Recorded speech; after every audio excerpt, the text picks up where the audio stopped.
Muhamedi në fisin Benu Saad e kishin kaluar shoqët Halimen, por me që udha ishte e gjatë dhe nata po afrohej, e nuk donte ta bënte udhën vetëm, ajo e ngau kafshën që t'i zinte shoqet e të shkonte bashkë me to. Kafsha fluturoi dhe i arriti gratë, të cilat të çuditura i thanë: "Ngadaloj Halime, prit të shkojmë së bashku. A nuk është kjo kafsha që e kishe kur u nise?" "Po," përgjigj Halimja. "E njëjta është." Halimja na tregon se si me hyrjen e Muhamedit në shtëpinë e saj, Zoti i dhuroi një mbarësi të pashoqe, gjëra aty sa bagëtit i jepnin qumësht më tepër se sa më parë. Qinjet çuditeshin se si delet e Halimes kur ktheheshin në mbrëmje vinin të mbushura plot me bereqet, ndërsa të tjerat jo. Megjithse kullotnin në të njëjtin vend. Halimja me familjen e saj e quajtën rritjen e Muhamedit në shtëpinë e tyre si një bekim nga i Madhi Zot dhe prandaj kujdeseshin më tepër për të se sa për fëmijët e vet, me që e dinin se ai ishte shkaku i kësaj mbarësie dhe i këtij bekimi. Muhamedit i erdhi përmbar klima e krahinës ku banonte fisi Benu Saad,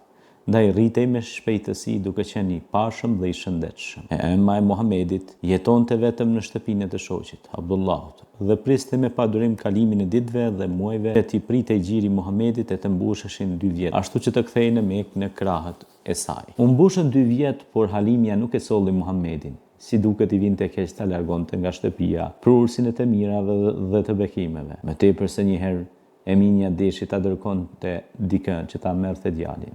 Por nuk shkoi shumë e një ditë erdhi Halimja me të dashurin e shpirtit të saj. E mori në krah dhe e shtrëngoi në gjok, sikur nuk donte të ndahej nga ai më. Pastaj e lëshoi dhe shikoi me dashuri. Sa i shëndetshëm dhe sa i bukur dukej. Kur Halimja e pa që Eminja ishte kënaqur me shëndetin e djalit, filloi t'i fliste mbi klimën e Mekës, që në atë kohë ishte shumë e nxehtë.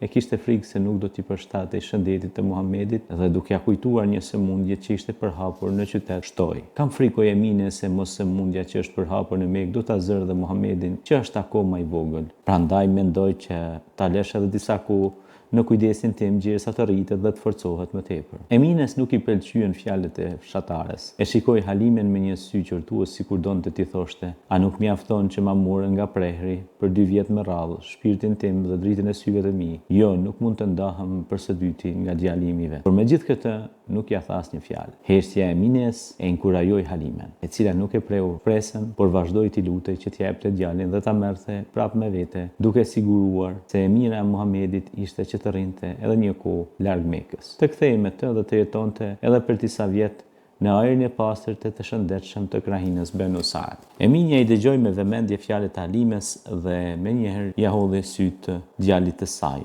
E pa se me të vërtetë ai ishte plot me shëndet, i ushqyer mirë nga ajri i pastërt dhe i lirë i fshatit. Mendoi se a do mund të duronte dhe të ndahej edhe një herë. Zemra i thoshte jo, por mendja i thoshte: dashuria e madhe që ke për djalin tënd të vetëm duhet të detyrohej për të mirën e tij të sakrifikosh dhe ta lejosh Muhamedit të shkojë që të jetojë edhe për disa kohë në kodrinat e lëndinat e fisit Benu Saad. Eminja ju përgjigj zërit të mendjes, prandaj u kthye ka Halimja dhe i tha: "Nuk kam ç'të bëj.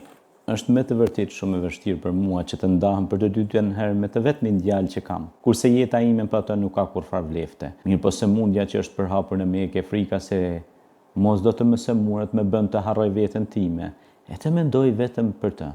E mia e ti është që ta marrësh përsëri me vete dhe të rri edhe disa kohë me ju." Në këtë pikë Eminja nuk mundi ta mbante veten dhe filloi të qante. Pastaj e mori dhe shtrëngoi edhe një herë me dashuri Muhamedin në krahëror. E puthi me mallëngjim dhe duke ja dorëzuar Halimes, e porositi që të kishte kujdes për të. Me lot ndërfaqe, ja dha lam të mirën për të dytën herë djalit të saj të vetëm, duke ju lutur të Madhit Zot që ta kishte në mbrojtjen e tij.